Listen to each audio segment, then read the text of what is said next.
Well, the French President Emmanuel Macron has arrived in Tel Aviv for talks with Prime Minister Benjamin Netanyahu. Macron's visit comes more than 2 weeks after the Hamas terrorists' unprecedented attack on Israel on the 7th of October. At least 1,400 people have lost their lives so far, including 30 French citizens. Pictures on your screen are of the French President Emmanuel Macron meeting with families of those who were unfortunately killed in the attacks of the 7th of October. Let's go across to Gursimran Singh, who's reporting from Sderot on this. Gursimran, good morning. Gursimran, what are we expecting from the French president's visit now? There was a point in time when, when France did have considerable sway in Middle East politics, but it is being seen largely to be taking a pro-Western line now?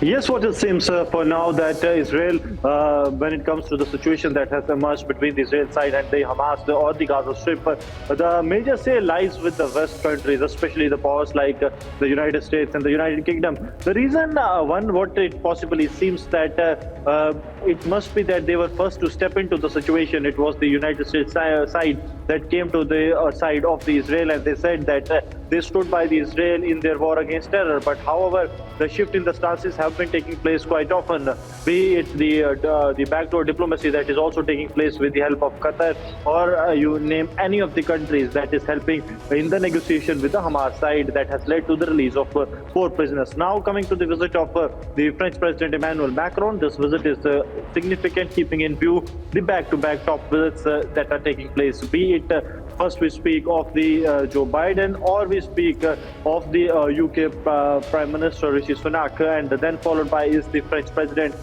Emmanuel Macron, who is now in the Tel Aviv and meeting the families of those who have been killed by the Hamas terrorists. But what it seems that the entire the big guns, they are now looking at a peaceful solution, and the statement by the President of the United States yesterday, wherein he said that the ceasefire talks will happen only once the hostages are released, clearly means that there is something cooking which hints towards the ceasefire between the Israel and the Hamas side. So it has to be seen how things actually pan out. But this visit is really significant in the view that the Emmanuel Macron has reached Tel Aviv. He is expected to meet the president of the Israel, Isaac Herzog, along with the Prime Minister Benjamin Netanyahu, and then we can expect a joint statement that will be coming from the French side. The French side, what it seems for now, going by their policy, they will stand firm against the terrorists of Hamas, but they will also side by what the US and the United Kingdom has maintained, that they are against the loss of precious lives during any conflict. Now, Gursimran, we are hearing also that the French President Emmanuel Macron is likely to meet with the Palestinian President Mahmoud Abbas later in, some Arab capital is what we are learning as of now. Is that a meeting that is likely to happen? Because remember earlier when Joe Biden came in, he was also supposed to have negotiations with Mahmoud Abbas, but that fell through, of course, because of the hospital strike.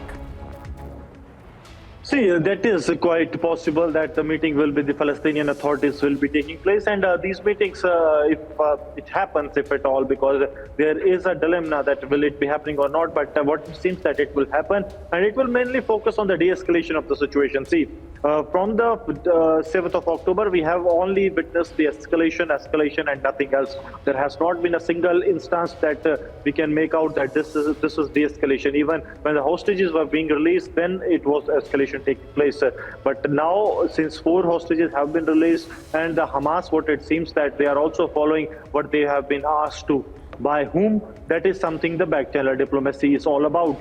So now, since they are releasing the hostages, that certainly means that the Hamas also wants this escalation to end, and so does the Israel. See, Israel also knows that entering into the Gaza Strip won't be easy for them. This will invite danger. This will lead to loss of the soldiers. They have already now seen 308 fallen soldiers in the war that has gone for almost 18 days now, and when they will enter the territory of Hamas that is considered as their fort, then they have to see that there will be more casualties, because it is the fort, and there at their land, the Hamas is much better than what any other country can do. So that terror infrastructure, they probably will want that they hit from here only, decimate the infrastructure. But will they be going inside the territory of the Hamas in the coming days? That is something all will depend upon the back-channel diplomacy, back-channel talks that are taking place.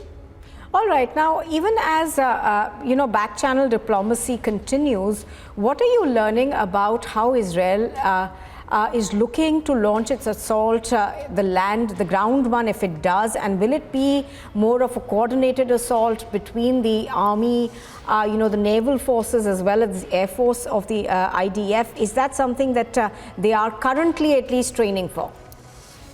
See, if at all it happens, it will be a coordinated attack on the Hamas infrastructure, because it has been made very clear by the Israel Defense Forces yesterday that all the forces, be it the Air Force or the ground force or the naval force, they are now planning a coordinated strike. But it will be a limited coordinating strike, because once the troops of the Israel are on the ground in the Gaza Strip, then the air power will cease to be used, because then the Israel side will have their own boots on the ground, and any use of the air strike without a coordinated effort will lead to the casualties to the on-site. So collateral damage in the war, no one wants a blue on blue in the war, and in a situation like this where you are to avenge and you are to tackle with the terror group, you will not want to invite more trouble, and that's why it will be a systematic, coordinated attack that will be done, that when and where, who is needed and who will be performing their actions. So that has to be seen, but it will only and only happen if the situation doesn't de-escalate. But what it seems for now,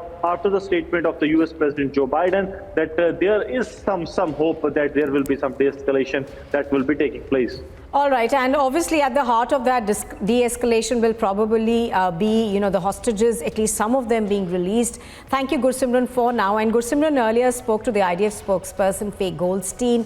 Here's that interview that he took.